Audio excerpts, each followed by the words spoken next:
Hey everybody, welcome to the latest episode of the Rock Experience with Mike Brunn. On this episode, Vincent LaRusso and I are going to be discussing my experience on this year's Kiss Cruise. I'll talk about the things I like, some of the things that disappointed me, and much more. I'll talk about all of the different events that they had on the boat, all the different experiences, all the different support bands, and even traveling with two friends this year, one who was just a casual Kiss fan and what his experience was like on the boat. There's so much to cover in this episode, lots to discuss. I think you guys are going to really enjoy it. So let's jump in and let's get started.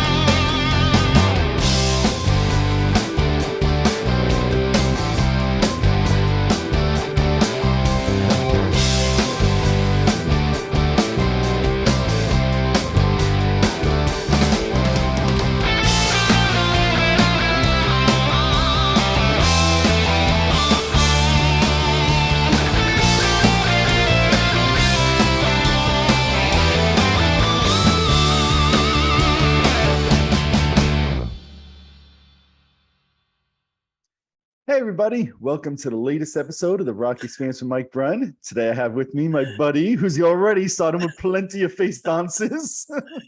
Because I was about to start screaming, and then I was like, when I usually do that to you, yes. And then you start the video. But yes, no, well, the viewers don't get to see that. I was about to say, okay, the cruise was great. Night, good, thank you too. Goodbye. Yeah, the viewers don't normally get to see how you abuse me before we start, and you yell in my ear, and you used to give me all different sound effects. I don't miss that. The sound effects I don't miss at sound all. Effects. How do I bring that back? No, you don't bring it back. That's otherwise I don't bring you back. Yeah, I haven't given you the foghorn in a long time. Yeah, I'm very happy to not have foghorn, fog hat, or anything else related to fog. Hey, everybody. Yeah,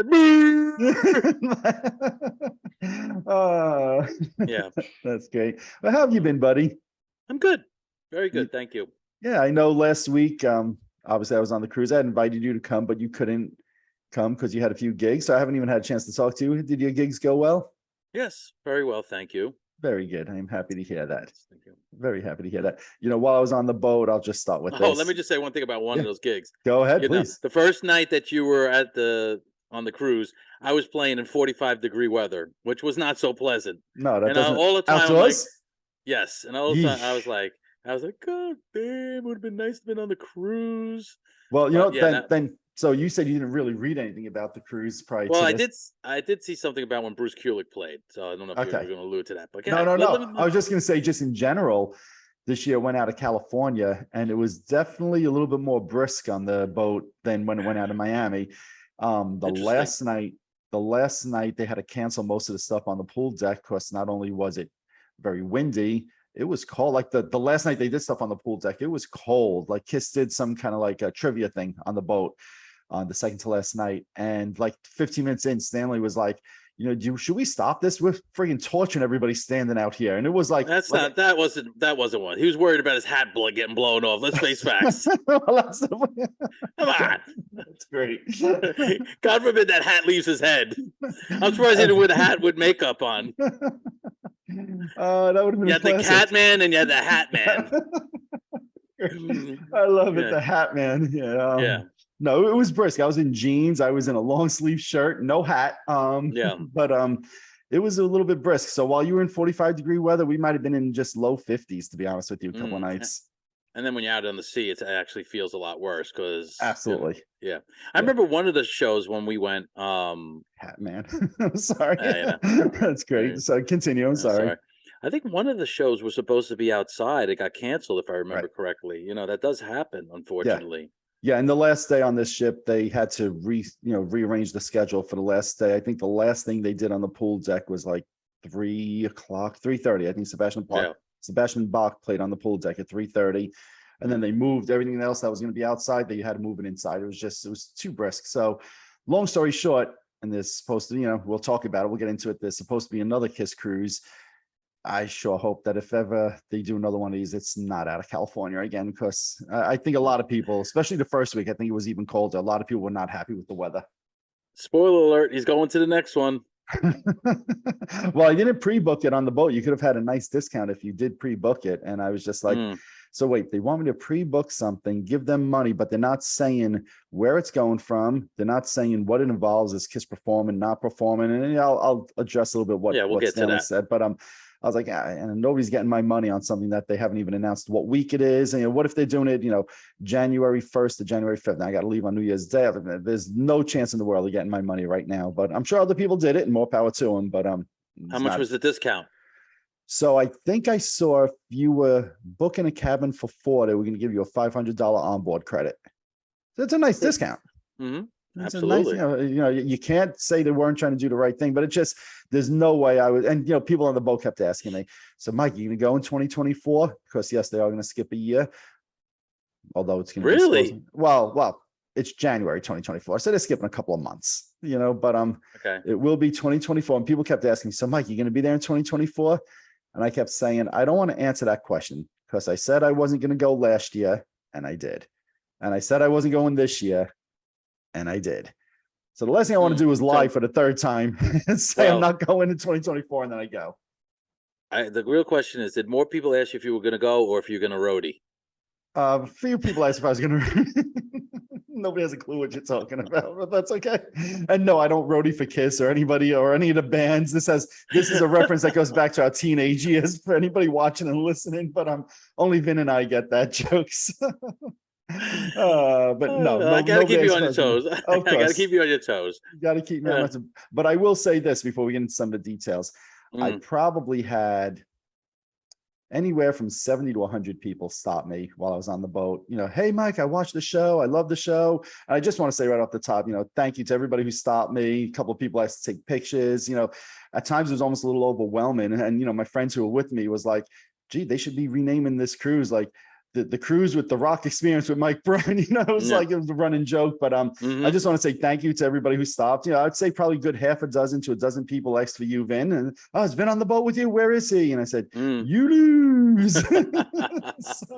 so people were asking for you as well, but I want to start off just by saying thank you to everybody who stopped and said they enjoyed the show, watched the show, enjoyed the banter that we give back and forth, and so.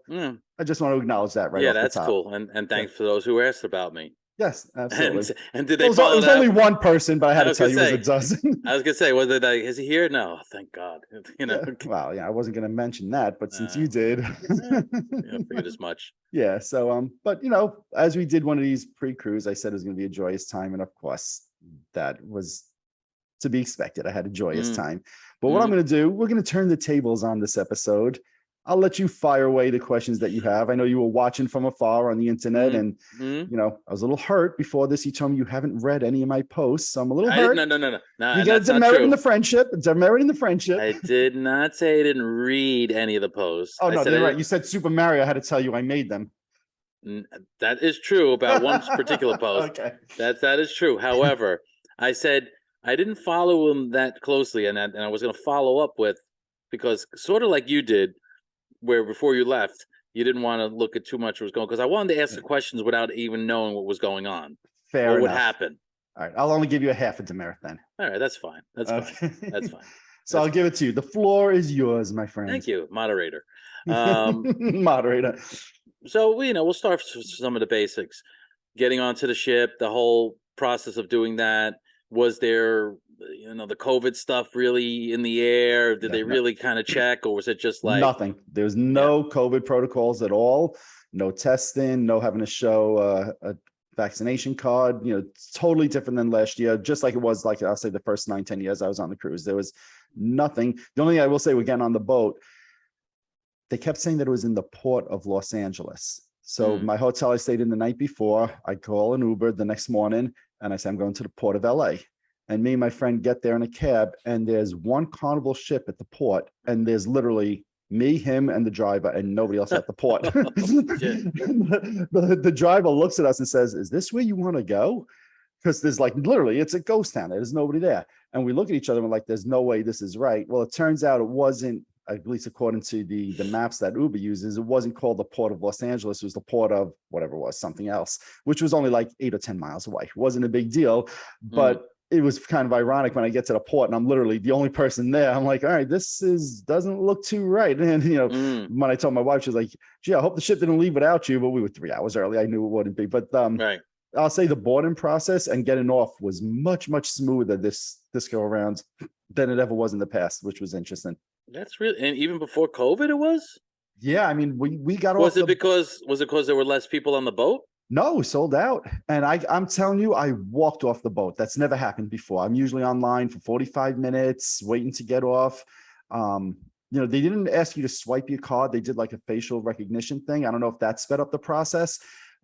Getting on to the boat took maybe a half hour, 45 minutes waiting online. Wasn't too bad, but I'm getting off. I literally just carried my suitcase right off and I was off the boat within 10 minutes. Oh, that's great. Yeah. Right. Yeah. So, okay, so it was sold out. So Yes. unlike the first, from what I understand and what I read, and I think we spoke about it, the first week it wasn't sold out. So I think you kind of alluded to the fact that, well, maybe if it wasn't as populated, maybe it would have been a little bit easier or you would have enjoyed that more. However, you get the camaraderie of all the fans being together. And I know you're used to it. You've been on about 750 of these cruises. And that's a guesstimate number. Good round number. Yeah, good round number. How did you feel as far as that? Did you still feel like, all right, this is what I'm used to, the same amount My of people? opinion changed instantly. I was so glad I was on the second week, and I'll tell you why. Okay. I knew a few people who did both weeks, and the first person I ran into said to me, he's like, Mike, the vibe on that first week was weird. He said, there was 1,300 people, about 500 two-timers, people were going on both. Oh, I see what you did there. You see what I did there? Well, that's what they were called. Right. But that's so there was 500 two-timers and about 800 first-time Kiss Cruises. And they said to me that some of those 800 peoples, and it sounded like it was a pretty big amount of them, big might be 50, I don't know, but what elderlies, some in wheelchairs that had no clue who Kiss was. They said it was a really weird vibe. And I know that because the cruise wasn't selling well, I know they offered discounts, hey, what, I'll make up the number. I don't know the exact number. For $400, you can go on this cruise for 5 days. You just don't get a ticket to see Kiss. So I'm guessing there are some people that said, hey, I'll go on a cruise for $500 or whatever the number is. And I don't care if I see Kiss. They said it was a weird vibe. There was like people there that didn't seem to have a clue who Kiss, or for that matter, any of the bands were on the boat. So that made it for an interesting. In fact, one guy I talked to said he had a hard time walking around the ship finding anybody to talk to that he even knew. Wow. So, but the flip side was people were saying, yeah, hey, the meet and greets and the shows, you'd be able to just kind of walk right up and not have to worry about crowds. So that part I'm sure was nice. And the people said the lineup was good. So the people who were into it, I think, had a good time, but it was a very, very different vibe from what everybody told me. Okay. Yeah. That's cool. So I ended up glad I was on the second week. I stayed away from most spoilers, so I was happy about that. Although one or two things did get ruined for me on the boat, no surprise. But I was able to stay away from most spoilers. And those people got pushed overboard, right? They're no longer here to talk about it. Absolutely. It's good to laugh about somebody's possible demise. No, actually, one was ruined for me online. Somebody made a post on my Facebook page when I said, hey, I'm going to be on the cruise. I don't know anything about it. I'll be trying to make posts. I'll see you in 5 days. And somebody commented, hey, make sure you record Love and Leave Them. I'm like, God damn. So I did have that spoiled for me the night before my show. I saw it. So it wasn't the end of the world. I was on the boat already for a couple of days. I'd lasted till the night before my show. It was all good. But that was spoiled for me. Now I remember the thing that Super Mario mentioned to me. What's that? One of the things. Well, we'll get to it. We'll get to it. Okay, cool. So you're there now. That was the Saturday. Was that the first day? We boarded on Saturday. Yes. Okay. So did they have the sail away show on the first night that Saturday? Yeah. In fact, it wasn't even night. It was afternoon. The ship was scheduled to leave at 2:30, and I think Kiss played at 4:00, if I remember right. Yeah, it was 4:00. They did the shots and the photo on the deck at 3:45. Then Kiss started playing right after that, 4:00. So it was daytime. The ship was pulling out, and you know the typical way they do that. So yes, that's what they did. And I'm assuming they didn't have the spinning stage like they had that time. Nope. It was just an end stage. The typical way they usually do it. Only they played electric like they did last year. Most of the other years they've done acoustic, but this year they did an electric show. Yeah, I think I was one of the maybe small few people who actually enjoyed I don't think you wanted them to do the rotating stage. I kind of enjoyed it when we went. I mean, that's the only Yeah. one I've seen, but I've seen, other performances where the stage doesn't move. But I Mhm. just thought, we were up on I guess if you're facing out to the crowd, it was the upper to the left Yep. of where Right. The stage is usually on the Tommy 12th is. floor, so we were on the 13th floor, like Right. just overlooking right by the stage. Right. So I thought it was cool because you're off to the side. So now so you are at some point getting a frontal view of the Yep. entire band. I thought that was kind of cool, but I can see why people don't like that. And I think it was hard for the band. I remember them complaining, saying, "We're never going to Yes. do that again." Yes. Big But you know what? baby. I did reference it while I was on the ship this year, which is pretty ironic that you bring this up, is that was a cool and unique experience. And I honestly wouldn't mind if they had done it again now in hindsight. And I was like, yeah, because it was unique. It was cool. I liked being up on the upper floor, seeing the ocean while the band's playing and really knowing you're out to sea as opposed to just focus on a stage and being right near it. I But think that was cool. Remember, yeah, because I remember like the sun was setting, and you had that. exactly. At some point, it was like you had that view. You don't have that when you're looking at the band Agreed. because Agreed. the band. Then you have the whatever I don't know what you call it. It's like is that like kind of it's not the middle of the ship, but you got I think where where their suites are up Right. there and Yep. whatever. I'm doing a horrible job of describing No, no. a ship, but you know what I'm talking about. Yeah. So you All the can't see suites are behind the see stage. past that is what I'm saying. You can't see Absolutely. the sky. Yeah, of course, if you go like this, you can see the sky here. But if you're looking this way, Agreed. but Agreed. So no, so they did the end stage, and I was fine with it. But it's funny that you brought that up because I did think of the one time they did in the rounds, and I actually commented to my friends about it during the yeah, show. okay. And Yeah. so how long did they play for? 65 minutes maybe, Okay. which is probably a little bit of a gripe that I have. I think they did 13 songs last year. They did 12. Um, to me, 75 has to be the minimum. I could all the bands except for when Kiss does their indoor show, all the bands do 75 minutes on the pool deck. 60 to 65 minutes. They should be playing a That's couple of extra songs to me. I agree. That's just a little over an hour. That's a big part of the cruise. Yep. Uh, for some, maybe the best part of the cruise. Right. As far for a Kiss fan, I know people probably go back and forth. The indoor show, the outdoor show, the indoor show. I mean, the outdoor show, you tend to get more of the deep cuts. Usually those are in the indoor show, the deep Oh, they're on cuts the indoor more. show. Yeah. Okay, I have that wrong. But I'll say this: when the show was over, my friend had asked me, "Hey, are you happy?" I said, "I'm totally satisfied." So I'm only bringing up how the 60, 65 minutes because at some point we're going to talk about the next cruise, and I'll reference the 60, 65 minutes again. But that day on the ship, I felt totally satisfied because I went in. Look, this is what my 10th, 11th time I'm doing this, whatever it is. I've lost count. And I went in with like I kind of almost don't care what songs they play for the most part. I don't care what they do or don't do. It's about the experience and having fun again and doing this. And this could be it. It may or may not be. Who knows? Just enjoy it. So they played 60, 65 minutes. I was like, yeah, all right. And they did 13 songs, and I was relatively happy with the set list. I'm good. No complaints. Okay. Okay.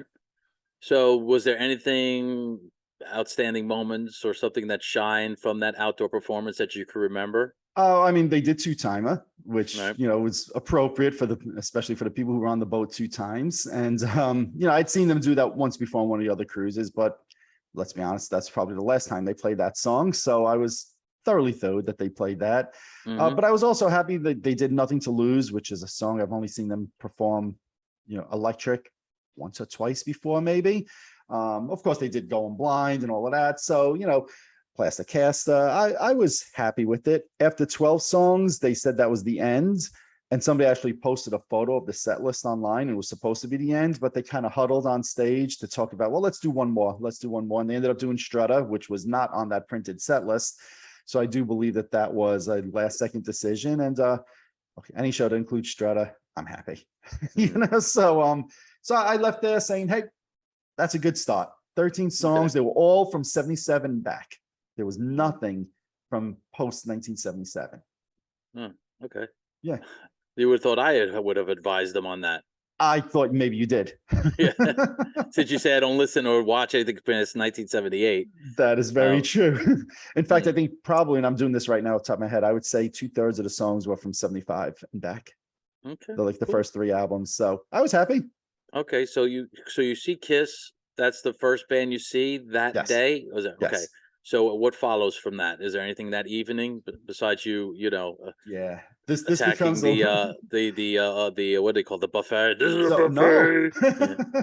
Yeah. No, we did not attack the buffet that night, actually. We went to the Chinese restaurant, Mm. which is ironic because it's the only time we didn't attack the buffet. Every other meal was in the buffet, which was funny that you said that. But I'm trying to remember. It starts to become a blur, like what happened on what day. I know, put it to you this way. I know I caught more shows on this cruise than any other cruise prior. To the point that at the end, I said that on the last day, my friend Dennis was like, "Oh, I'm sorry. Did I make you do things you didn't want to?" I said, "No, Dennis, it's the difference between going with 2 friends and my 2 kids. And I love going with my kids. There's no complaints about that. But with my family, things move slower. And, we don't necessarily do all the shows. Or if we see a band, we see them one time. So I don't remember what bands are on the schedule that night. All I can tell you is I remember going to bed that night and we spoke about seeing like 5 of the 6 bands that played that day. So okay, so your friends who I know, Dennis and Ed, right? So they were the main motivators to go see this one or go see that one. Were they kind of driving it, or it's just that the fact that what you I think said, all the 3 of us were like, "Hey, let's go do this." I don't, if there was some band that they wanted to see and I wanted to see a Kiss event, let's just say, like Tommy Day was doing like a golf thing, Gene Simmons was doing a newlywed thing, then I broke away from them and I did the Kiss related stuff. They didn't seem to care as much about that. But otherwise, it was like, all right, gee, do I go see this band or do I just sit on the pool deck and twiddle my thumbs? I'm always going to choose to see the band, right? So, and the fact that it was the 3 of us kind of moving at normal speed, I'm not going to say fast, just made it possible that we could do that. So no, nobody forced me to do a single thing I didn't want to, that's for sure. So rather than going through day by day, because you said a lot of it's a blur, what were your standout moments, other bands other than Kiss, that was your favorite, performances? So I'll say this, I saw Buck Cherry 5 years ago in concert out here at the Paramount, and thoroughly enjoyed them. Knew 80%. I'm not a huge Buck Cherry Now they're fan. the ones who wrote "Shock Me," right? Yes, exactly. Okay. Just want to be clear on that. Yes, exactly. Yes. Yeah, and if people don't understand what we're talking about, maybe just revisit one of the Buck Cherry songs, or Lit. What did it get lit? Lit I Up? don't remember. Yeah, Lit Get Up. Lit. Lit Up. Yeah. Get bent. Whatever. It's a rip off of Shock Me. But anyway, so I knew when I saw them 5 years ago, 80% of the songs, and they were great. The first time, in fact, we saw them the first night on the boat, and I was thoroughly unimpressed. His voice did not sound anywhere near as good as it did 5 years ago. They didn't sound rock. They sounded more funkish. I noticed, and I don't know. Punkish or funkish? Funk with an F. Okay. I wouldn't have minded punk with a P. That's why that's why when you said, I was like, wait a second, you like punk. So yeah, no, this was, I only knew the 3 big songs that they did, which surprised me because again, when I saw them 5 years ago, I knew 75, 80% of the set list. I left thoroughly unimpressed. So when you ask highlights, or disappointments or whatever, Buck Cherry was probably for me one of the biggest disappointments. Although the second show was a lot better when I saw them the second time around. But that first night, I was like, I'm just not feeling this for whatever reason.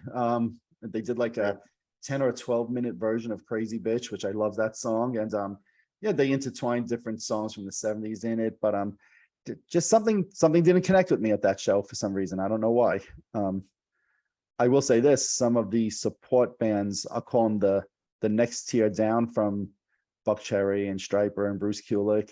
I love Sisters Doll. I saw them twice on the boat, and both times their show was absolutely great. There was a cover band, Black Sad Bitch.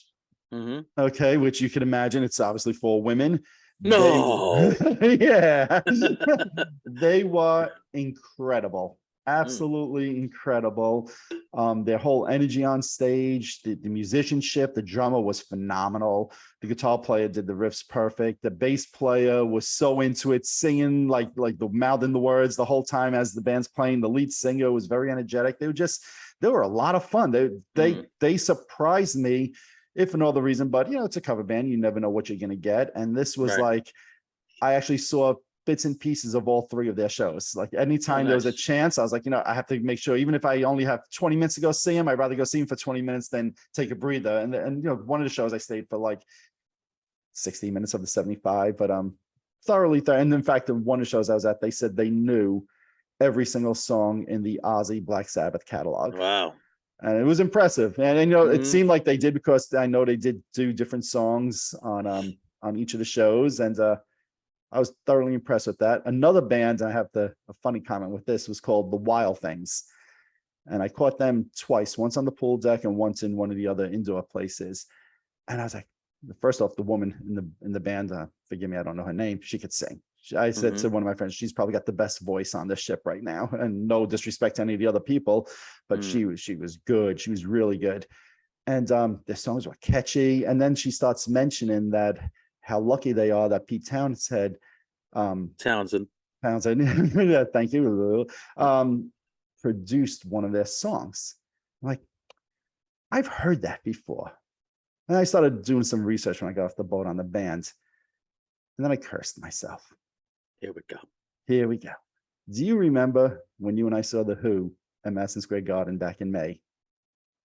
And cranky old Mike did not want to get there for the opening band, because why do I want to sit and listen? No, here we go. So they were the opening band at Madison Square Garden for The Who. And I connected the dots. Like I said, only when I got off the boat and I started doing some research. Like, I know the name of this band for some reason. I've heard this story, so now we didn't see him that night.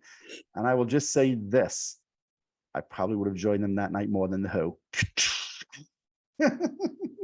None of that comes as a surprise. No, as you've been very vocal about your disappointment that night of The Who.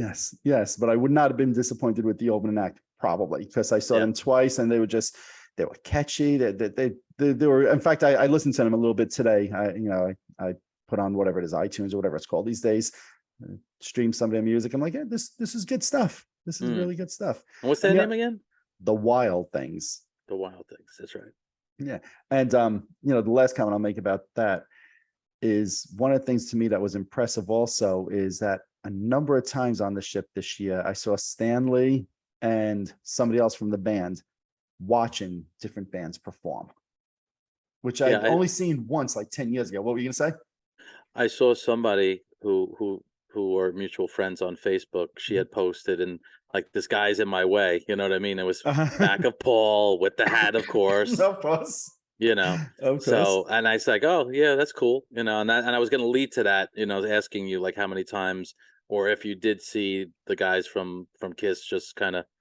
I saw Stanley and either Eric or Tommy with him at least 3 different times watching different bands. I saw him for Bruce Kulick. He was out there, I think, pretty much the whole show. We were watching Richie Kotzen one night, and Paul and Eric came in and was watching Richie Kotzen for a while. And then we were watching one of the other bands, Plush, which was, a bunch of 18 to 22-year-old girls who apparently also toured, I think, recently with Alice in Chains. So, they're a little bit established as well. And it's another band where the girl was able to sing. In fact, at one point I looked over at Paul and Tommy, and they're like looking at each other and like giving like the, wow, that's impressive. That's good. So it was kind of nice to see them out and about. And I know Michael Sweet posted something today, I think, that said something along the effect of, hey, I've always been like a casual Kiss fan. My brother was the big Kiss fan, but being on this cruise with Paul Stanley, I have the utmost respect. He caught every band. He treated every band with respect. He really made sure he watched and really learned about each of the bands. And I was like, that's kind of cool to read. Yeah.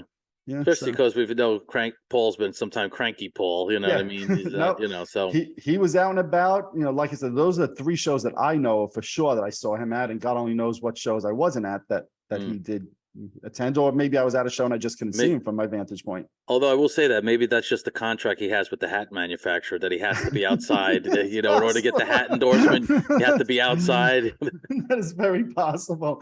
And I think if I remember right, Richie Kotzen was another hat wearing guy. So it's a very popular thing. Yeah, hey, look, one thing I'll say about Paul usually doesn't, he may overdo something like that damn leopard shirt or that cheetah shirt on the Live to Win tour, but Paul really never makes himself look like a fool with the way he dresses or what so. Agreed. And to do it for that many years and still at 70 years old and doesn't look like our dad or our grandfather, what I mean? It's amazing, especially when you see him up close in these kind of situations.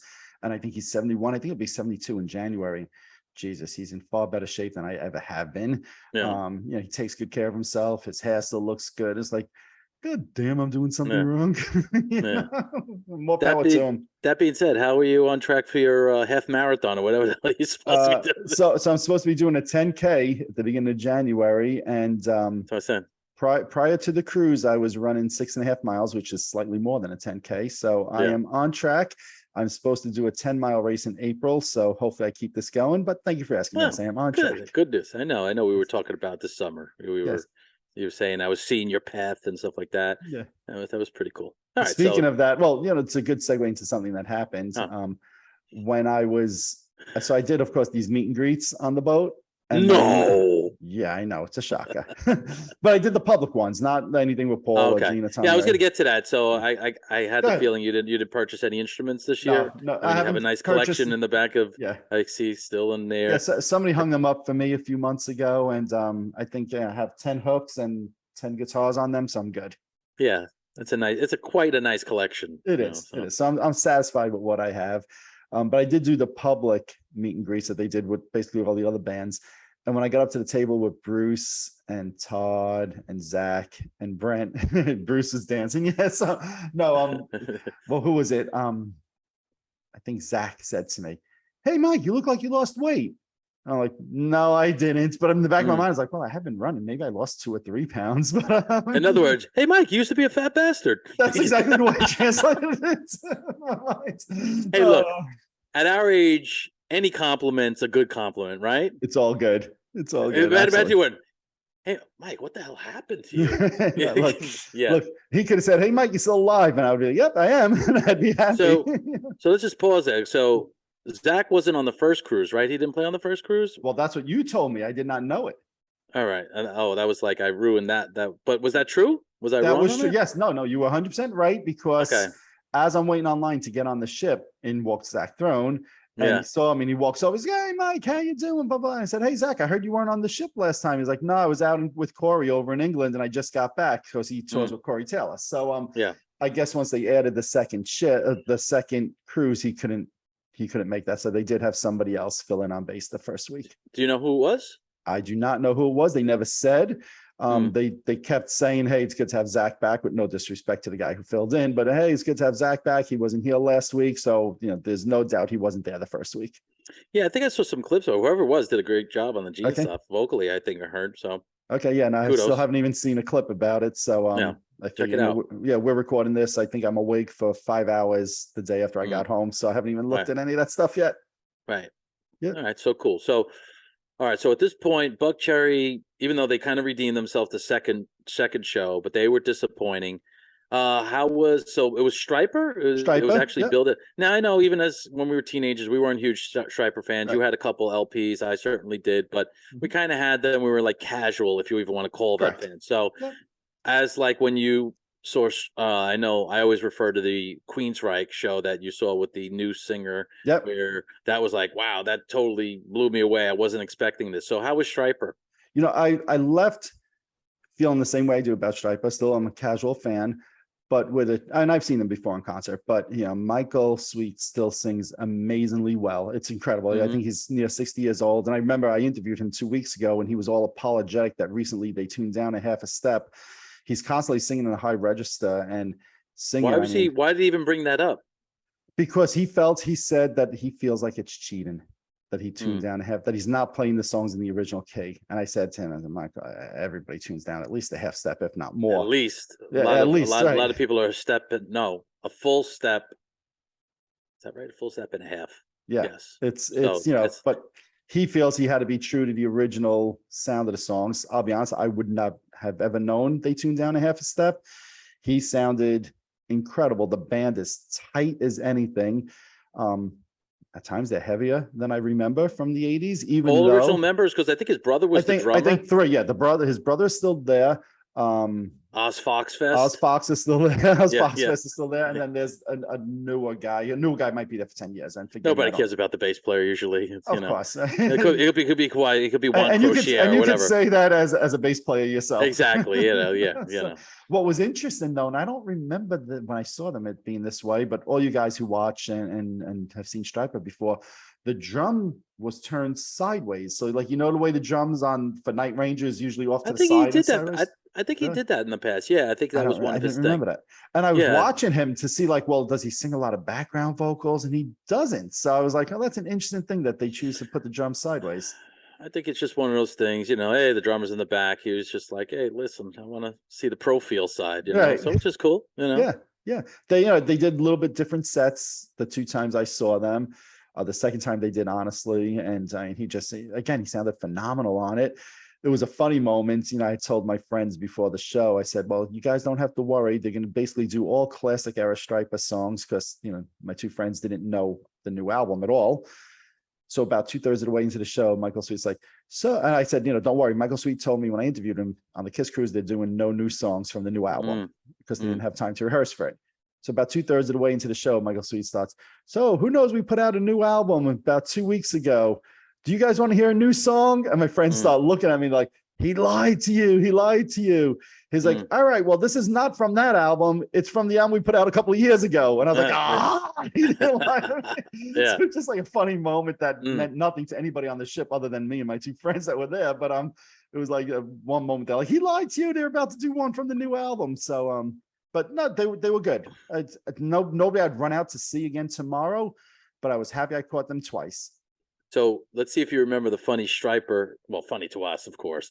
Funny. Pa, boom, boom, pa. There you go. Boom. See how you You right? have to say, right? That's what you're going to refer to. I don't know what album that was. It might have been Soldiers Under the Command. It was I like the think first so. 3 or 4 songs had the same beat. We were like, how does this happen? Yes. Literally, And it was like it was the same drum beat. there was one of the songs they were doing. Forgive me, I don't remember which one. I hear boom, pa, boom, boom, pa, boom. Yeah. And I was like, this must be one of the first 4 songs on that album. So, yes, I know exactly what you're talking about. Again, probably you and I, the only 2 people I'd ever spoken at that in our lifetime. But right. Or it mattered to. Or it mattered to. Exactly. Right. Exactly. But okay. Yeah, so they were good. So, okay. So it sounds like, all right. So Richie Kotzen, I had seen Richie when he was with, help me out here. Does it have, what's the band with Billy Sheehan and, Mr. Big? No. Oh, Winery Dogs. Winery Dogs. Yeah. Yes. I almost said Reservoir Dogs. I'm like, that's a movie. Yeah. So I saw him with the Wine, which I like that band and they were great live. So, and I think he's very underrated. I think he's got a great voice and I was very impressed by his playing. Yeah. So how was he? So I caught only half to 2/3 of one of his shows just with scheduling. Now it was just Richie Kotzen. It was just billed as, so it's not a Winery Dogs. No, it's just Richie Kotzen, and obviously had 2 other guys on stage with him. I'll say this: about 20 minutes into watching him, I turned to my friend Ed and I said, "It's amazing that this guy was once in Poison, right? Because his guitar playing, his singing was more reminiscent to like a Prince type of thing. It's just like his singing was incredible. His guitar playing very good. I mean." I said to my friend, I'm not sure that it's the type of concert I would normally go to, but I'll be damned if I'm not going to say he was the most talented person on the boat because it just he was the full package, singing and playing guitar. I'm on a cruise. I want to have fun listening to music. So, I'm listening to Sister Doll. It's a good day to be alive. And that's more fun than listening to a guy being a guitar virtuoso, playing all these. I mean, it was incredible. I was so glad I saw it. But I was okay with only having seen him once. I felt like when I saw him, he sounded at times like the Chris Cornell. He had a vocal. Okay, sound, I could see that. Like Chris Cornell. Yeah, Because I had never heard him sing. Well, first I saw the Winery Dogs, whatever their first single was, right? And they were playing locally, or relatively local in Jersey, and a friend of mine was like, "Hey, you want to go see them play?" I was like, "Sure," Never saw Billy. Well, right, I did see Billy Sheehan play with David Lee Roth, but he was like this big on the stage. But like at this place, one of the places I think you've been to it in Jersey, something ballroom, like something Starland Ballroom. Yeah, that's it. Okay, I wasn't sure if that's the place in Long Island. No, that's in Jersey where your daughter works. That's or Paramount. Worked. Right, yeah, it doesn't even sound the same at all. But No, I get them not even close. Okay, but that's at the Starland Ballroom. Yes. Yeah. Yeah. So, but yeah, I was really impressed with them that night. Yeah. No, and I was so very impressed as well. I from the singing to guitar playing. That's why I said to my friend, can you imagine this guy used to be in Poison? I kept thinking of him playing Talk Dirty to Me instead of what he was playing that night on the ship. And it's like night and day. It's like a complete 180 in terms of rock music, Yeah. styles. But like I said, perhaps the most talented guy on the boat was Richie Kotzen. That's cool. That's cool.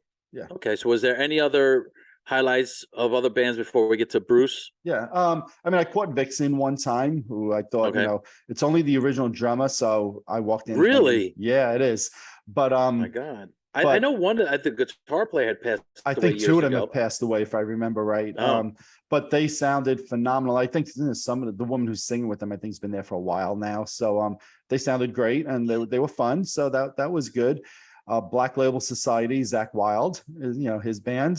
Saw them twice, and they again. I'm not a big Black Label Society fan, but he was excellent. I never heard him sing either, to be honest with you. And he'd go from playing really heavy songs and to playing keyboards for a couple of songs and singing while playing keyboards. I was very impressed with his being able to kind of go from back to back with those kind of things. So probably for me though, and no surprise, I think that my favorite support band might have been Sisters Doll. I saw them twice, and I'm a fan of their music, and I just think they're fun, and they're a fun band to listen to. But that Black Savage was great. There was not one band that I watched I was like, oh, that's not good. I might have preferred some over the others, but even my two friends that were there, they're like, they got a really solid lineup of artists here. There's nobody that you're like, I gotta stay away from seeing that band again. They did a good job putting together a good cast of characters this cruise. Good. Yeah. Speaking of guitar players playing keyboard, so I heard that they Bruce did Reason to Live. Is that a true? Yeah. He did, yes. And they brought up the keyboardist. I wish I could remember his name, from Vixen. I've seen him at some of these other Kiss events as well. And so they did a version of Reason to Live with Bruce playing guitar and a keyboardist on stage live playing keyboards. And so was it Bruce playing the guitar, the keyboards? No, Bruce did not play keys. Okay, see, I thought it might have been that. No, it wasn't. No, it was not Bruce. It was this guy. Forgive me. I know him by face. If you put a million people in front of me, I'll say it's him. But I just don't remember his name. But it was kind of cool to see that with keyboards live, because when Kiss did it, Bruce started with the keyboards, but then he'd play guitar, and I'm sure the keyboards were either backstage or pre-recorded at that point, so. Who knows if he was even really playing? They might have Gary Corbett at that time. I don't know. That was 87? That was 87, yeah. Was Gary Corbett playing with them yet? I believe so, if I remember right. Yeah. So, yeah, it could have been. Yeah, it definitely could have been Gary Corbett backstage. Sorry, Bruce. I'm not trying to say you didn't play on that. I'm just saying it could be. Yeah, it could be, definitely. But so, that if you did, Bruce, put the comment on below and say that was me. That was, and it's funny. I ran into Bruce the night after his first show. It was Halloween. He was all dressed up, him and Lisa, and I had posted the song. What were they? A pancake? That's not right. No, that's not right. Why is that not right? I think they were a vampire and something else. Yeah, I'm trying to promote their business. Don't they have a pancake mix? They do have a pancake mix. Yes. Yeah. Yes. Okay. No, they were not a pancake. So I posted the King of Hearts video. That's getting edited out. That's getting edited. Edit that out. No. And he thanked me for sharing the video. And I'll tell you a funny story. When I did that meet and greet I was talking about before with Bruce and the band, I get up there, and I've been politely harassing Bruce about playing King of Hearts for about 2 years now. Last year on the cruise, when I met the band, I said to Brent, Brent, when are you guys playing King of Hearts?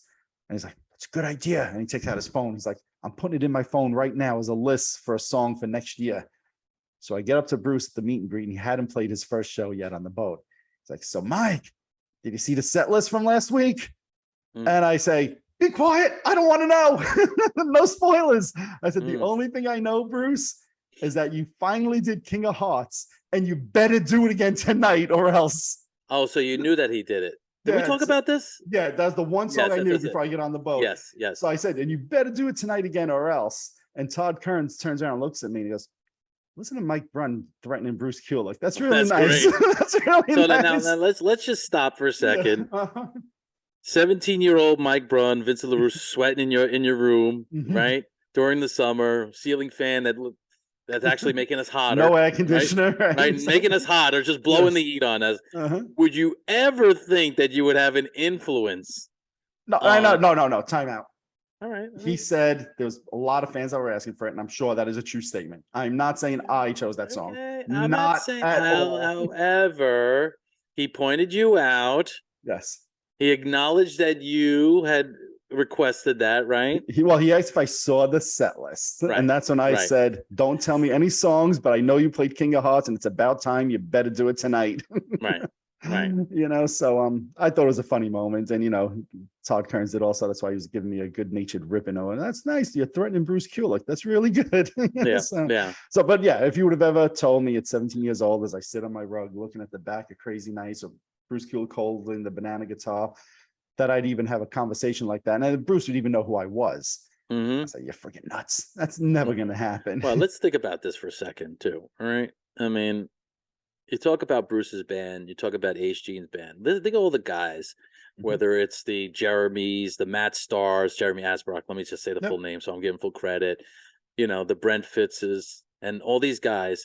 It's so cool that these supporting musicians to the Bruce Kulicks and the Ace Frehleys and the Gene Simmons are so approachable and so cool that they don't, even though they're playing with a Bruce Kulick or they're playing with an Ace Frehley or they play in Gene Simmons' band, they don't look at themselves as like, or what's his name, who plays with Slash? I'm sorry, right. Both the singer. Todd and Brent. Todd and Brent, right?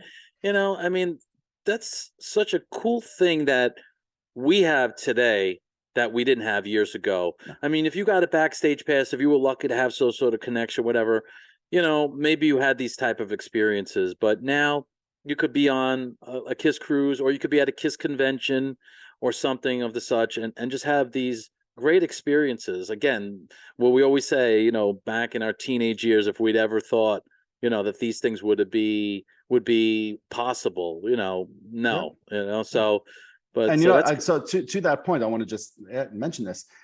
After Bruce's first show that night, I was by myself. I was walking back to my room I wanted to get something. I don't remember what. Or I was putting my cup back, whatever it was, doesn't matter. So I'm walking down the hallway by myself, and all of a sudden I hear, Mike. And I figured it was somebody else I was going to say, "Hey, I love your show," whatever. I turn around, it's Brent Fitz calling to me. Yeah. "Hey, what'd you think of the show? Yeah, did you see it? Hey, I heard Paul was watching us. Did you see Paul?" And I started having like a 10-minute conversation. Then other fans started coming by, and I just, "Hey, Brent, I'm going to get going." I said goodbye to him. But the point is, he called out to me, and that's to your point. You're saying like how approachable these guys are. Yeah. How easy is it for him to be walking down the hallway by himself and be like, "Hey, I'm going to get to where I'm going, and nobody's bothering me. Thank you." Instead, he's calling out to me. Well, if you remember when the boat docked and we were able to go about whatever, I forgot where we were walking in some sort of, where they had some food and some stuff. I forgot where the heck we were going. He was walking there. Yes, I remember that. And I mean, at least a 10-minute conversation. I remember he did not look like, okay, I want to get away from this guy. Like, not at all.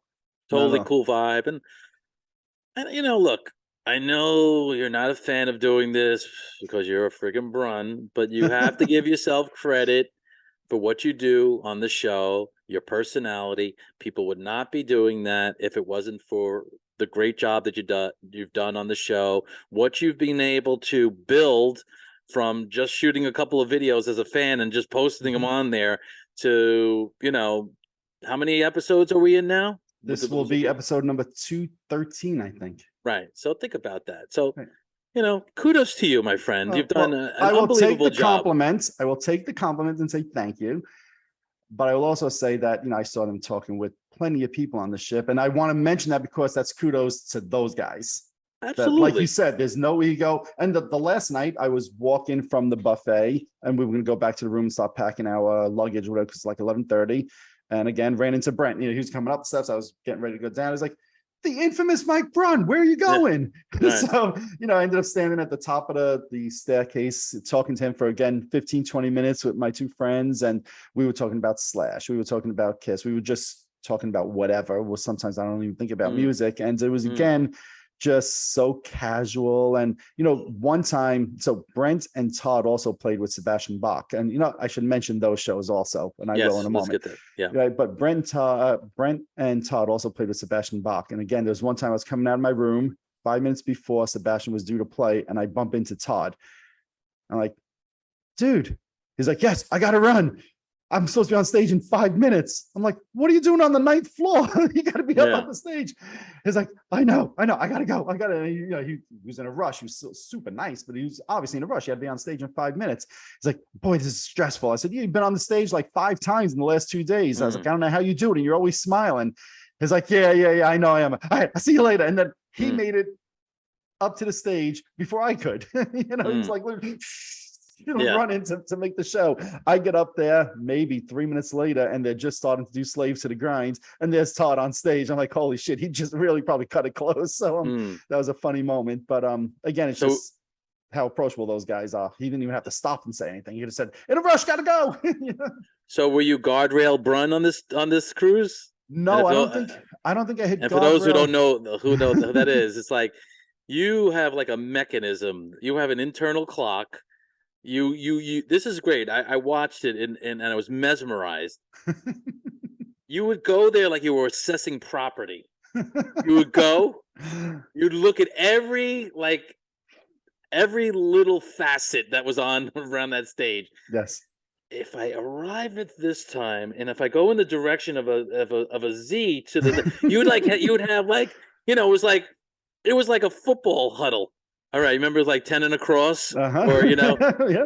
You would you would time it like so perfectly. But a lot of times, and I was not a huge fan of like, I'm going to get there 4 hours before, and I'm going to stand there, because I get very irritable, and my feet start bothering me because of my problems with my ankles and crap like that. But you're like patient man, and but so did you have to do a lot of that on this? Or you're just like, you know what? Only the Kiss Sail Away show that I wait more than a half hour for, and that I probably waited an hour and a half. And even that, I was not on the railing. I was the second level of people down. There were, and these are their words, not mine. There was some Aussies over there that had arrived before me, and they were very nice. We all hung out and spoke or whatever. It was a great chat. But I ended up in the second row, which was totally fine, 100% fine with that. The other shows, like Bruce's shows, I'd get there like a half hour, 45 minutes beforehand. I was usually second row of that also, and I was cool with that. Again, I've been on so many of these. I wanted to be able to see and enjoy it, but I didn't want to spend the whole time waiting. Yeah, I mean, when we saw Bruce, we were definitely not second row. We were definitely a guardrail. Remember, we were actually on the guardrail, however far that was. But I was still good enough to, Of course, I was one step below guardrail, so that was fine with me. But I mentioned Sebastian Bach, so I just wanted, because I forgot to mention him. I thought his shows were excellent. He did 45, 50 minutes of Skid Row songs. So all the songs that, from those first couple of albums that everybody loves. And then like the last 20 minutes, he brought Tracy Guns up on stage both days. And they did, so Led Zeppelin song, I think a Black Sabbath song, things like that. On the second show, he brought out Michael Sweet, which I did not know beforehand, that apparently there was a rift between Sebastian and Michael Sweet that went back for a few years. And I don't know all the details, who said what or whatever, but apparently there was bad blood between them. And they reconciled and cleared the air on the boat, to the point where then it became like a love fest. So Sebastian asked him to join him up on stage to do a song they were going to do and did do, Ain't Talking About Love. So, and that was what they rehearsed. But Sebastian decides, in honor of Michael and him being, religious and into God, that first they should try to do God Gave Rock and Roll to You. It was very funny because from what I learned after the fact, they had spoke about it beforehand and then shot it down. But it was clear that nobody on the stage was prepared for that.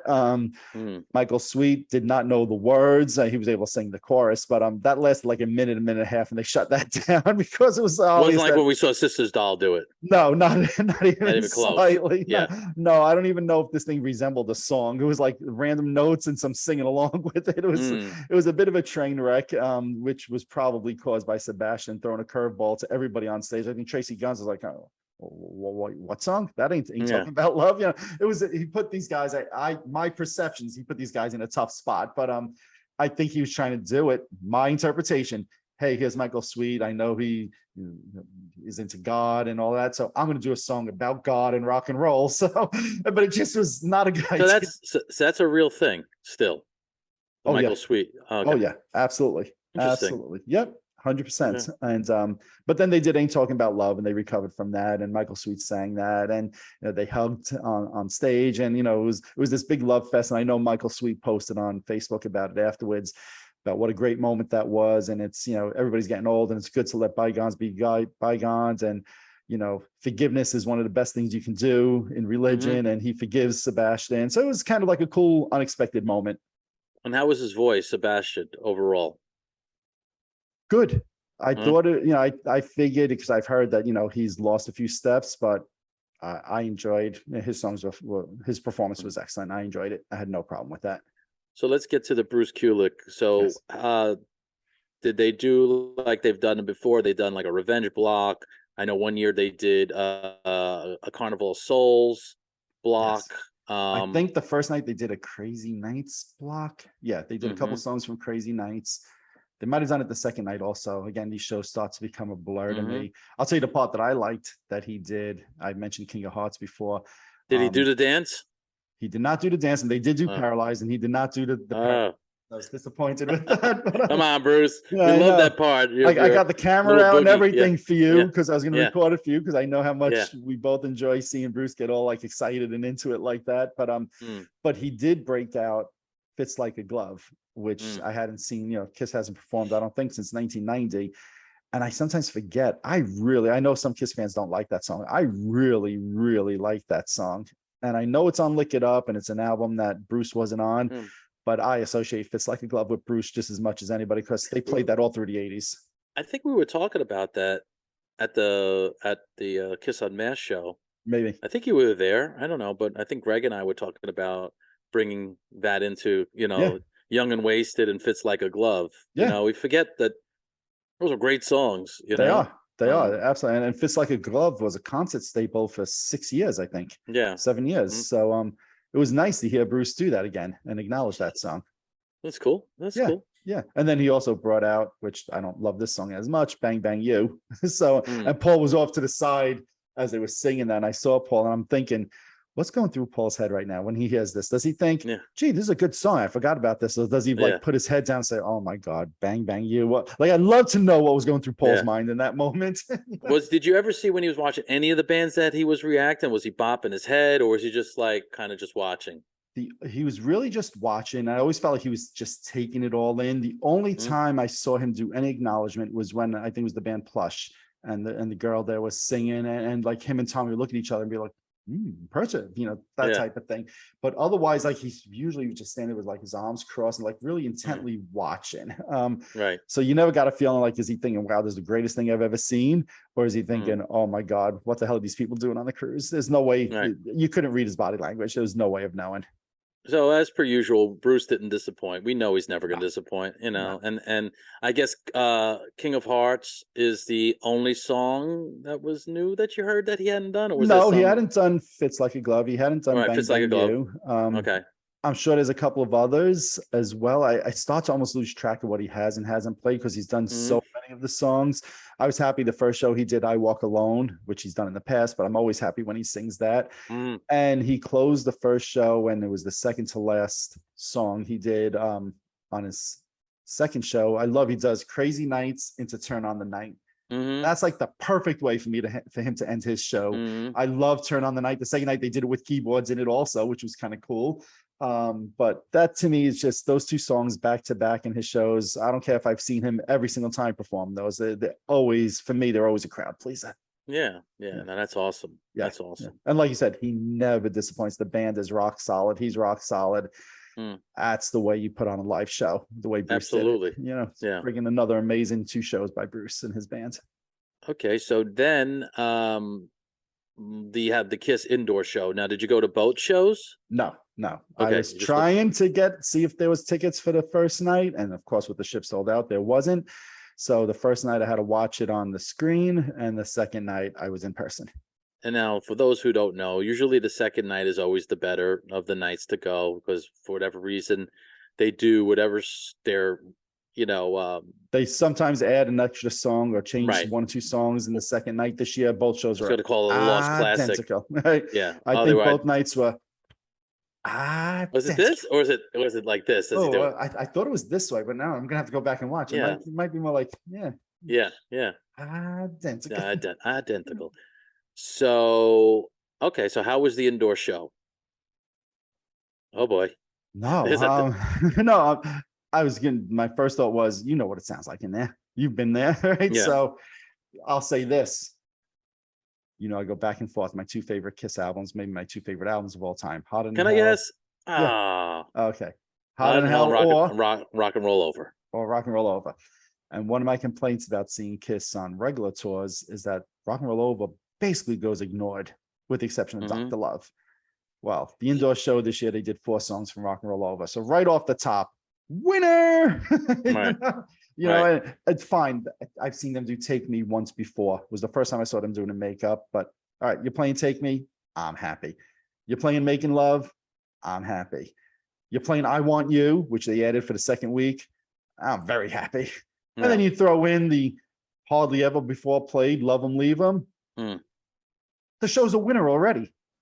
So I have to ask you, because this is what I heard, and I hadn't heard it myself, that at least for I Want You, the vocals were a little rough on that. What was your impressions on some of the songs that Paul had to sing? And I'm not, this is disclaimer, this isn't a pick on Paul session. I'm just asking. In the theater that night, I could say I never thought twice about it. Okay. I'm quite sure if I watch back my video, I might be like, ooh, that's a bum note. Ooh, that sounds rough there. Mhm. In the theater that night, the sound in that room and the excitement that they're performing these songs, dare I say, was a 10 out of 10, which I know it was not. I know it Mhm. was not. Okay. It was probably like a 5 out of 10. But in that moment, in the excitement, I never once thought, ooh, that doesn't sound good. Not once. So was there between the outdoor show, the indoor show, do you feel like Paul has basically stayed at about the same spot vocally? Look, he is what he is at this point, right? At No, 71 we know years that. old, You're never going to go back. You're never going to go and back. look, when he was singing I Want You, you could hear at times that there were certain things that just he couldn't push the voice. Didn't matter to me. Yeah. It didn't matter to me, not one bit. And in fact, I thought I Want You was a song that he could never again perform. I figured that was on the do not perform list. So the fact that they not only attempted it, but he sounded, I don't know what word to use. I'll say passable so I don't get abused, right? But I thought he sounded good, right? Yeah. Kudos to him. And the thing that we got to say about this, no matter what he sounds, this is my opinion, because I got to pretend I'm Paul Stanley, and it's not the easiest thing to go out there knowing you're not once this incredible, underrated vocalist, right? Yep. But the bottom line is, no matter how he performs it, he wrote it. Yes. And that's the thing, like he's doing something, he's presenting something that he created. So maybe if you're not at the level that you once were, this is still represents your career and the greatness. Yeah. That you Agreed. are and what your contribution to music. And so, you know me, I've never been one to say I'm not going to go see X, Y, or Z because maybe they're using tracks, and I'm not just talking about Kiss. I'm just saying in general because that's a whole big debate. I was watching. I actually watched I don't know if you saw it. The guy who I talk about often, Rick Beato. He did. He's a guy. Those people who probably know, some don't, but look him up. He's a guy who does what makes the song great. It's a really great thing that he does he's a incredible musician, teacher. He's a producer. But anyways, he did and I was interested in that. He did a thing about bands who use pre-recorded tracks, and I was wondering what his opinion was. And quite honestly, I thought he was going to be very negative on it, and he wasn't. But so those who have their opinions of that, check that out. Look up Rick Beato, Beato. Look at he's a really, and then you could see a whole list of his other great videos, and he has some cool guitar players and musicians. But I'm not going to not go see an artist or a band because they don't sound like they did in 1975. It's just it's unrealistic.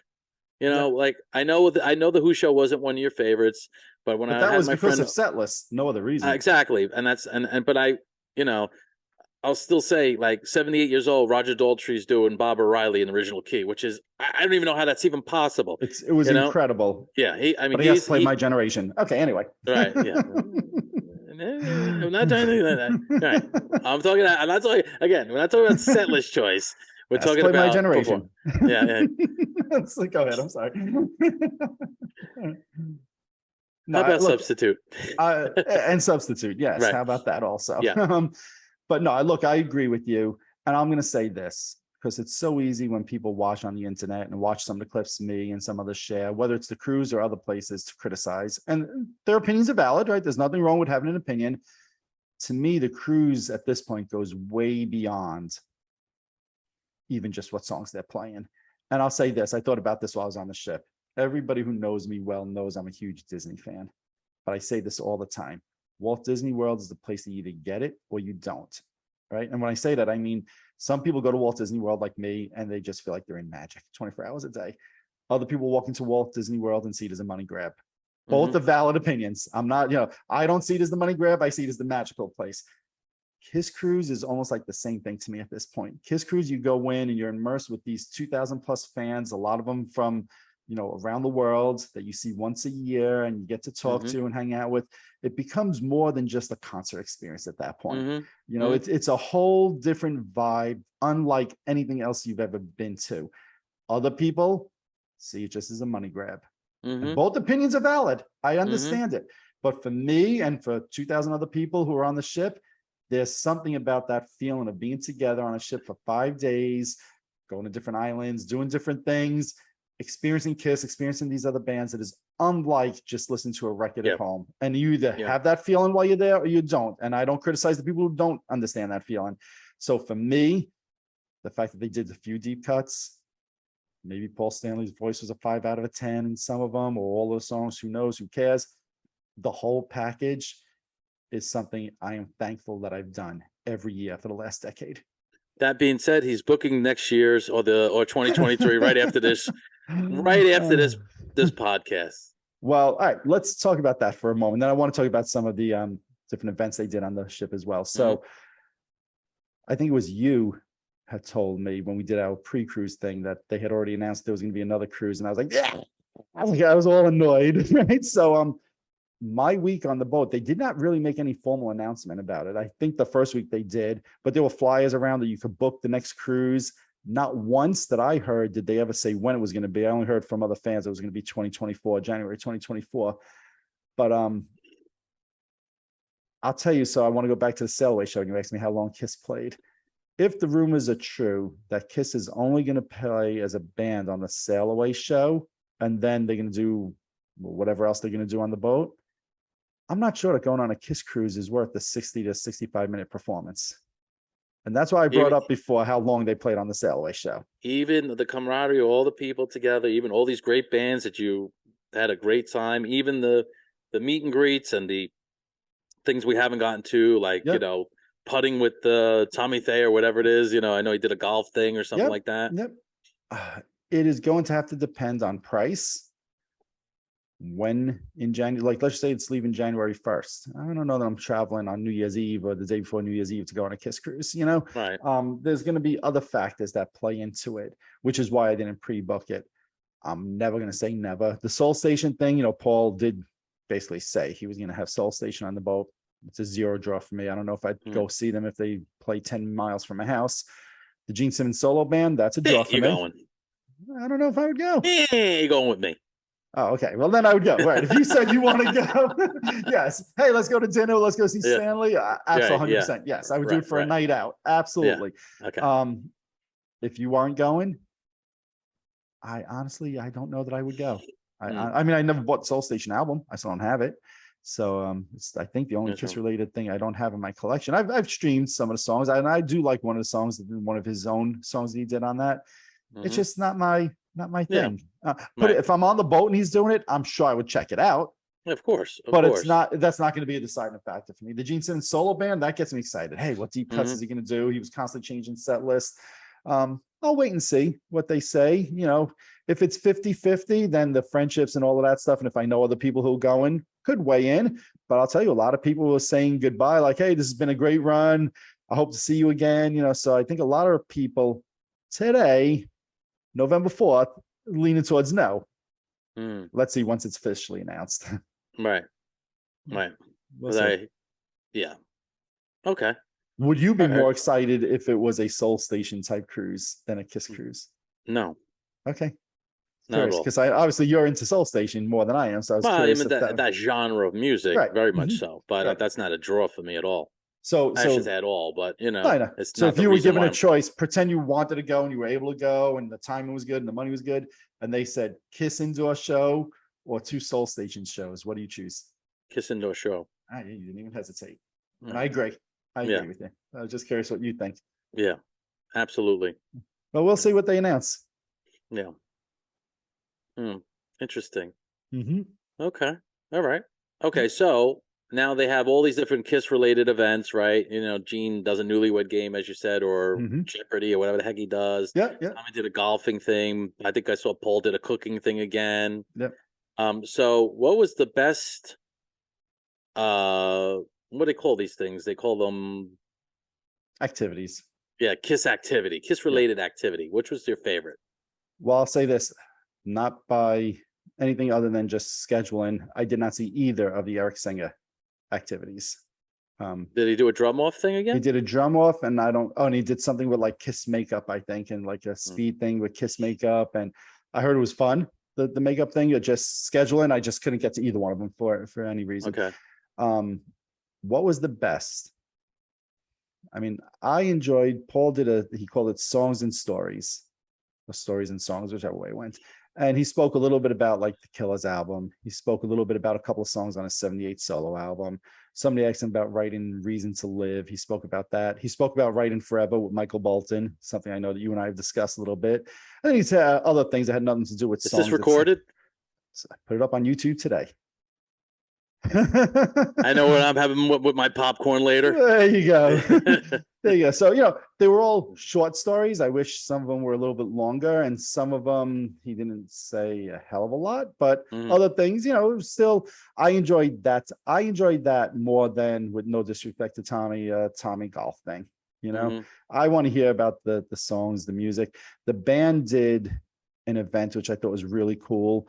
It was on the pool deck, and they would put photos up on a screen, and then the band would talk about that photo and what was going on at that time. So that was like an interesting thing. They showed like 10, 12 photos. A lot of them were from the 70s, classic era. There was one that I know a lot of people have seen with Tommy and Eric, like backstage at like a festival, and Eric's wearing like LA Lakers boxer shorts, and Gene is holding Tommy's hands, and Tommy's like half the size of Gene because Gene's wearing his boots, and Tom and Eric's just wearing like literally friggin' shorts and his makeup, and it's hilarious. So they spoke about all these photos, and that was to me a lot of fun. It's another thing I also put up in full on YouTube today. So those 2 events were probably my favorite. I got a lot to catch up to. This is gonna be joyous. This will be joyous. See, but I thank you for doing this first before you even got to see that. I told you I didn't want to spoil it. Thank you. But I'll say this: Gene does a great job with his events. And the first one he did was "Are You Smarter Than Gene Simmons?" And he comes, which he's done that before. Right? And he comes into the theater, and he's getting ready to sit down, and they're talking about having to keep score and everything. And he says, does anybody have a marker that I can use? White or silver magic marker that I could use. So a couple of people raise their hand. The woman says, "Oh, here you go, Gene." And we're thinking it's he keeps score of some sort on the stage. He takes a base off the stage. He signs it. Here you go. Thank you. Hands it to the woman. Wow. Signs base just because she had a marker in her hands and she was being nice enough to give it to him. And it's not the first time he's done things like that. When they did the newlywed game, Shannon was with him, and they were talking about how he likes to give things out off the stage. And she's like, yeah, one year he threw out his watch that his son gave him for Christmas. He threw out a $5,000 bracelet I gave him one year for the holiday. She's like, all of these family gifts he's thrown out to you guys in the crowd. Wow. I was like, wow. And one year, go ahead. What were you saying? I remember when he threw out that bass and people were going nuts. That was bad. That was bad. I mean, I'm not blaming Gene, but it was like he was trying to do something really cool, right. Very like off the cuff, Yep. Well, at least this year when he was giving away a bass, he did it very nonchalant. Oh, does anybody have a marker? And nobody knew Mm. why, and then all of a sudden here you go, come up here for a minute, and he hands the person the bass. It's just incredible. But Yeah. so to me, that was good. And when he did the Newlywed Game, him and Shannon, Zach Wilde was on stage also with his wife. And Zach, you see this guy and he's like, oh, scroungely. And it looks like he hasn't shaved in years. Yeah. Maybe hasn't taken a shower in days. Who knows? He's got this image that he's putting out. Yeah. But you meet him and he's so soft-spoken and he's so nice. On stage, him and his wife, he was funny. It was just like the exact opposite of the visual you get when you see him. And I'm going to say this about Zach and his whole band. I said before, they do all the meet and greets over 2 different days, and each band does 1 day only. When Zach and his band was doing the meet and greets, the line for his band was astronomical. The longest even longer than Bruce. Okay.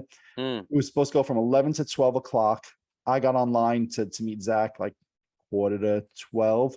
And the 6-man people told us, look, this is supposed to end at 12. We can't guarantee he's going to stay. And there's still another 20, 30 people behind me after that. He stayed for every single person till at least 1 o'clock or later. There was not a single other band in that room still signing except Zach and the Black Label Society guys. And not just signing, taking time, taking pictures, talking with people. When I got up there, I just said to them, hey guys, it's really cool that you guys stuck around for all the fans here. You guys could have bolted. At that time, it was like 45 minutes late. Then he looked up and he goes, why would I do that? You guys are here to see me. I'm on a boat. I've got all day. Where am I going? I will gladly stay as long as there's fans that want to come and see and meet us. I will stay here as long. And it was genuine. It was sincere. And it was obvious because not only was there no bands even signing, they were taking apart the whole room around them. Their table was still, as opposed to Buck Cherry, when I got up to their table, you see they were looking at their watches. The lead singer kept looking at his watch. He wanted, and at 12:01, he was out. Okay. And contractually, he's allowed to. I'm not, but the difference, seeing Zach Wilde to sit in there, taking pictures with people, talking, and not looking to run at all. I have to make sure I mention that because kudos to him. Absolutely. That's awesome. That's great. And at the newlywed thing, him and his wife are hilarious. And you can just see, there's a connection between the two of them. It was to me, I enjoy seeing those kind of things where these people that you see up on stage and, Zach Wilde's a rock god or Gene Simmons is a rock god. And then you see them in just like the normal element with their wife, just making fun of like different things and whatever. I find that stuff fun. That's awesome. Yeah. And was there, so Tommy, did he do the riff off or whatever? He did. I saw a part of it, and the surprising thing to me was the guitar player. They needed Mike Brunn there this year. I thought, well, he was there, but he didn't participate. He didn't participate. No, he didn't try to sign up. Kudos to the guys that were up there trying to play guitar better than I am ever going to play in my life. But none of them were a 10 out of 10 player. And the panel up there made sure that they knew it. And Tracy Guns was hilarious. He was one of the guys on the panel. He was hilarious. He's like, that was a good effort. I'm going to give you a little advice. And the guy's like, hey, what? The guitar playing sucks. I wouldn't keep playing. Something like, and he was saying like in good fun or something like that. And I actually saw Tracy about a half hour afterwards. I said to him, Tracy, you were hilarious up there. Thank you. You made that so much fun. He's like, I told those guys backstage, I was busting their chops. He goes, I give them a ton of credit. That is so hard to do, to get up on a stage. He's like, and some of these people had never been on stage before. He's like, I give them, he's like, they knew it was all good natured ribbon. I said, well, you made the event a lot of fun. He's like, yeah, but those guys deserve a lot of credit. It takes a lot of guts to get up in front of a stage of other people being judged by, professional musicians and hearing critique about it. Like he goes, and he was like really cool about it. Yeah. I know you've asked me several times, would you go up? I'm like, no. If you go on another cruise, I will get you up there again. Not again. I will get you up there. That's no scared. You better have me drug or drunk because I don't know how I'm getting up there. No scared, man. No scared, man. Well, just like I said, I wasn't gonna go up on the stage with Vinnie Vincent, and you somehow persuaded me to do it. And are you glad now? Yeah. Right? Are you glad? Right? Yeah, I am glad. I gotta say. Yeah. The only, I will say, the drum off, somebody told me that a young kid won again this year, the same, I think, young kid as last year, who's a very good drummer. So you'll probably never be able to compete against that. Even if you're equally as good as him, he's going to win because he's a kid and he deserves to win. Right. So, right. That's the way it works. Right. Which, and it should work that way. So, but guitar, you can play some riffs. Can they have a bass off? How come they don't have a bass off? Gene should have a bass off. That Or would be Gene fun. off, who sings like Gene? Come on, man. That'll enter in. I like that Yeah. idea. A Gene, a bass off. Yeah. Come on. You found a hotel. Yeah. That would be great. No, so I mean, those events were fun. The Tommy Golf thing is, it was fun. I watched it. It's fun to watch, but I enjoy the stuff that has to do with the songs like Paul did. And I just enjoy the way Gene interacts with the fans and his events. So he's a comedian, to say the least. Now, non-band related, just very quickly, did you enjoy your stops when you got off the boat and went to your destinations and stuff like that? Was that enjoyable? I will say this, and I think I've told you this personally before. With all the vacations I've been on, Cabo is easily in my top 3 family vacations I've been on. I went there for a week once about 10 years ago, and it might be number 1. I loved Cabo. So the fact that we were going back there, the fact we were going back there, I never thought I would go back to Cabo again. I missed having my family with me, but it was fun. We went snorkeling, me and my friends, and then we just went into the town, walked around. We went to Cabo Wabo, had lunch. There was a cover band in there playing a bunch of Van Halen songs for the most part. They were very good. So it was a very fun day, very fun. And we were able to not get on the boat until like 7:00 at night, which was nice as That's well. good because you had more time. Because normally it's like around 5:00. I think you exactly, have to be on, right? Exactly. Yeah, so that was very nice. I think the second side was Ensenada, which that day was cold. I think we woke up, it was in the 50s, maybe low 60s. We were doing, they have a blowhole, which is where like the ocean comes in to like this rock formation, and then the water just like shoots up anywhere from 30 to 70 feet, like at random times. So we went and did that, but it was raining when we got there. It was damp, it was cold. We had to be back on the boat that day by I think 3:00. So we enjoyed going to the blowhole, but it's all right. Check, been to Ensenada. I don't need to go there again, is the way I felt. Okay. So, but yeah, I was happy. We did Cabo, so I was happy with that. Okay. Were there any other standout moments of the cruise? Anything else? How was the bacon? How was the eggs? How's the pancakes? How were the waffles? Hold on. You know I don't eat eggs. Come on. You had friends there that ate. Don't I mean? Yes. They are human. We know you're not human. Yes. I don't know what you are. I'm still trying to figure out. But how was the food overall? Thoroughly enjoyable. Same, Same. But although this pizza time, man, I know that you. No, this time I had a few slices of pizza, but I tried for the most part to not have pizza and hamburgers every meal like I'm infamous for. So one night. Now is that because you're in training, Balboa? Is that why? Yeah, no, not at all.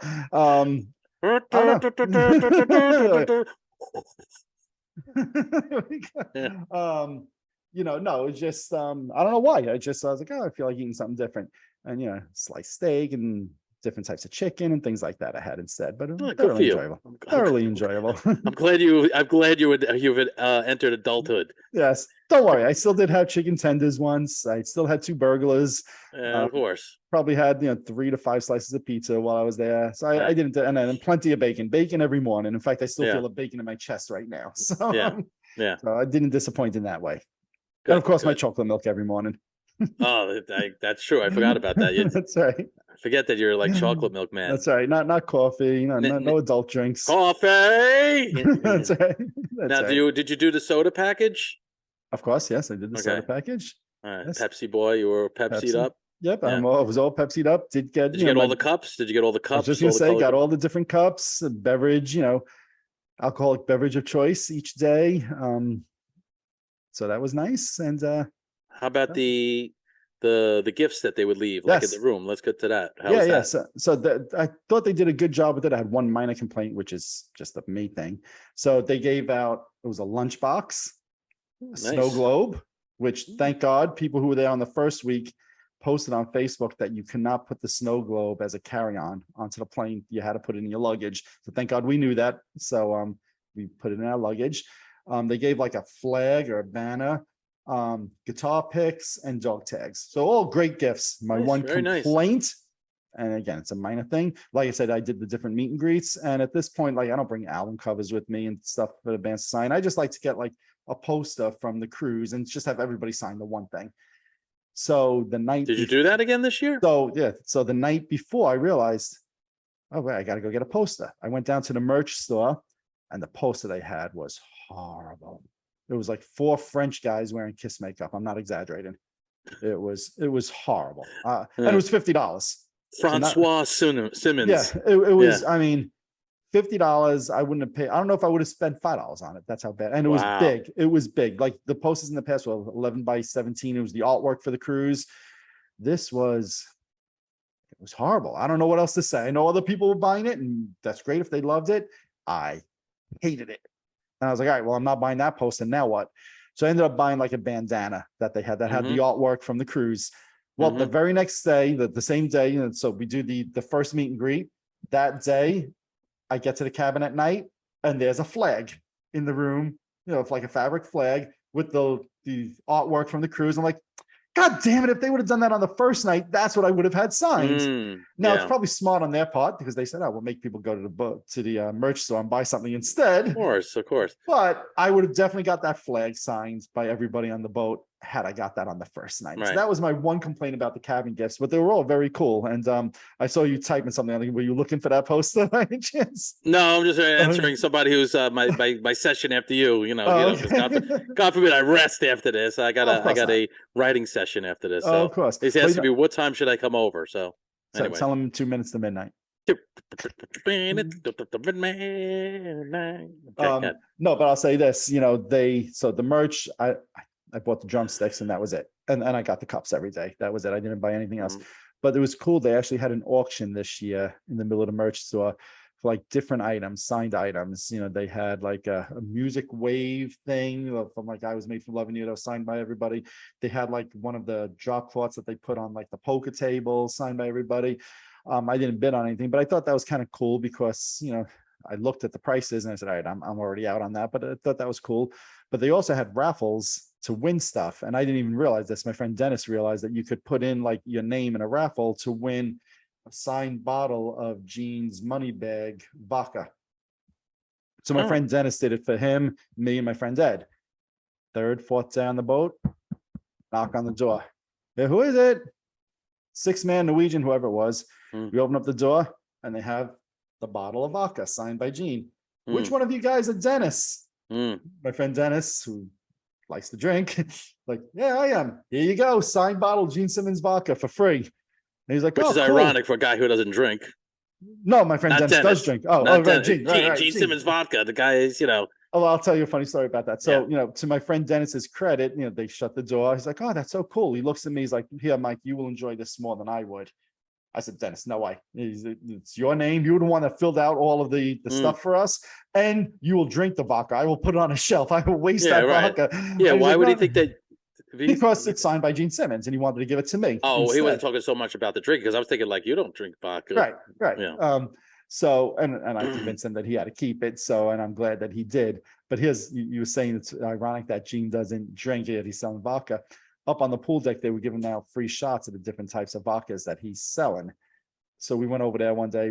Each of us took a shot, and they had other ones. And I asked the guy behind the table. I said, well, which one does Gene Simmons like the best? And he started laughing and he goes, well, Gene Simmons was responsible for the packaging. And he shows us like his face on the page. Like he had to make sure his tongue was longer over here on the package. I said, but you didn't answer the question. Which vodka does he like the best? Right. So, that wasn't lost on me that here it is. Gene's selling vodka and he doesn't drink it. So, but I thought that was kind of cool that my friend won a signed Gene Simmons vodka money bag thing. So, that's cool. Yeah, that was a nice touch. It was a nice touch as well. So, the last thing I'll mention, because I don't think I mentioned this when I was talking about all the people coming up to me. I had on my show probably about 1.5 years, 2 years ago, a guy, Roger Bernard, makes these KISS books. They're called Black Bibles. And these things are, I don't know, 12 feet long, 5 feet wide, approximately. I don't know the exact measurements. These things are heavy. He literally he's got 8 volumes and carries them around in a suitcase made especially for each of the books. And I saw him one night and he says, hey, Mike, do you want to come take a look at one of the books? As he let me, Dennis, and Eddie go over to his cabin room to see the book. And the friggin' work he's done on these is just incredible. I mean, page after page of photos, and he's got them all pretty much in chronological order. So he only brought one book with him, which was like 73 to 75, a couple hundred pages of all different photos and different promotional stuff. And I felt bad because we went, I know Dennis really wanted to see Black Label Society. And it was one of the things, it was like top of his list to do on that day. And we were going through the book for about a half hour, 40 minutes. And I probably could have spent another 2-3 hours on the book. and it was getting to where Black Label was starting. And I had to rush through the end of the book. And then when we were done, we're like, Roger, gotta go, goodbye. And I saw him the next day and I apologized to him. But, I'll just say regarding him, I know he's doing that for so many people on the boat. Hey, come check out the book, come check out the book. And the work he's done in this is just phenomenal. Like I said, I had him on the show a few years ago and we spoke about the books, but just incredible job. So it's just like another like little cool thing that kind of you get to do on the boat and really nowhere else that you get to do those kind of things. It's cool. Yeah. Oh, awesome. So was there anything else that we haven't covered band wise, event wise, sites, anything that you want to No, I mention think about? the only other thing I'll mention, which has nothing at all to do with the cruise or Kiss or any of the bands on the cruise, is since it was in California, it was for me a 5-hour flight each way. And each way I watched a different documentary on the airplane. So going there, I watched a really cool documentary on Mr. Rogers and coming home on Alanis Morissette. And I highly recommend both of those documentaries. Okay, I'll check those out. I'll check. I was a Talk about huge different fan. Mr. Rogers and Alanis Morissette, two very different documentaries. As a kid, I was a huge Mr. Rogers fan. I will fully admit that. Did you know Channel his whole backstory of how he got onto Channel 13 and him testifying in front of Congress and all of that? Yeah, I had watched some YouTube videos on some of that stuff. I mean, it'll be nice enough. I mean, cool to just revisit that stuff. But yeah, see, I didn't know any of that. So for me, I'd say 90% of the story was new to me. So I enjoyed that. And Alanis Morissette, I'm at best a casual fan. I've got her Jagged Little Pill album, as does Half the Planet. But it was interesting watching that. And Taylor Hawkins is in the documentary a lot. And it was just that was a cool documentary as well. So that's again nothing to do with the Kiss cruise, but since I watched those going and coming home, I figured I'd mention that, give those two things a little plug. Cool. Awesome. And that's that. All right. Well, I'm glad you weren't disappointed. I never thought for a second you would be, because just one thing I'm disappointed about. One thing So I stayed away from everything leading up to the cruise. The one thing I would have bet pretty much my entire life savings on is I thought on the indoor show, Kiss would play Shandy. They just did it in Australia like a month or two ago, whatever it was, 15 shows. They've got it all worked out, rehearsed. They've never done it in the United States. It's an easy deep track to add to the set list. If there was one thing I was ever positive about in life is that Kiss was doing Shandy on this cruise electric. And wow. Didn't do it. God damn it. Wow. Yeah. Maybe they truly saved that special for the Australians. I don't know.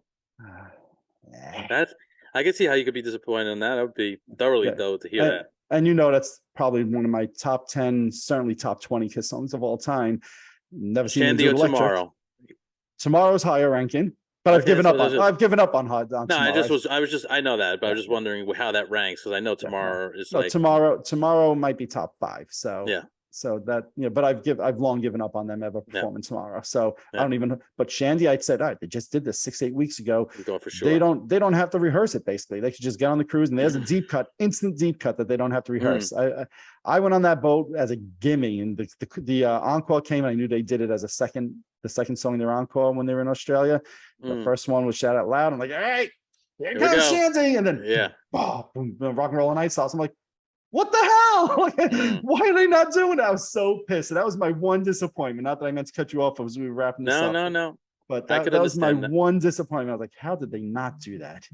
Yeah. So, oh, well. I'll give up hope on that one now, too, because if they didn't do it this year, Electric, they're probably one never knows. January 2023, my friend. 24. 24. Oh, right. That's right. Yeah. Yeah. God forbid 6 weeks from now. Imagine. Yeah, really. I'll say this. I give credit to those people who did the 2 cruises back-to-back weeks. I'm freaking tired. I woke up last night, 3:34 in the morning. I was not feeling well. The ship was extremely, extremely rocky the last 24 hours. I thought I was going to puke overnight last night. No, not on the boat, just off the boat. I don't know how those people did 2 weeks back-to-back like that. Kudos to them. I'm exhausted. In fact, when you and I were texting if we were going to do this, I said to Jody, I said, if he backs out, I'm not going to be upset because I feel tired. But then I got all energetic as we were talking. I like when you sent me the text, which was, "Hey, bloody, if you're working from home Friday, are you able to post it?" And I was like, what does that mean? I just felt like going, dang. I was like, does that mean no? Yeah. But it's funny. When I first read it, I didn't read it as ding. I read, damn. And I was like, damn. What the Yeah. hell? Oh, And is then I that, is realized, that why you? and then after I responded, what does that mean? I said, what does that mean? Damn, what the hell? But I totally read it just like, damn. Dan? I'm like, Yeah, yeah. damn, Yeah. damn. What's a Is damn? that yeah? Is that damn? Rhymes? I was so confused, Mm. but that one's on me, my friend. Yeah, I it's should all have right. known exactly what you meant. But Yeah, anyway, I yeah. think that's a wrap. I'll say this for those who are on the cruise. I'd like to hear what your favorite things were and what bands you liked. For those who weren't on the cruise, is there anything that could be done that would make you consider a future cruise? Or are you one of those people that's just like, damn, as Vinny would say, I'm never going on the cruise? I'd like to hear people's thoughts and comments on that. Anything else from you, buddy, before we close this? Yeah, I think I asked everything I needed to ask. I'm There you go. satisfied. I'm looking forward to watching all your videos. Yeah, all right. We're going to hang up so you can go watch them right now. Absolutely. All right. Absolutely. On that note, everybody, thanks for watching.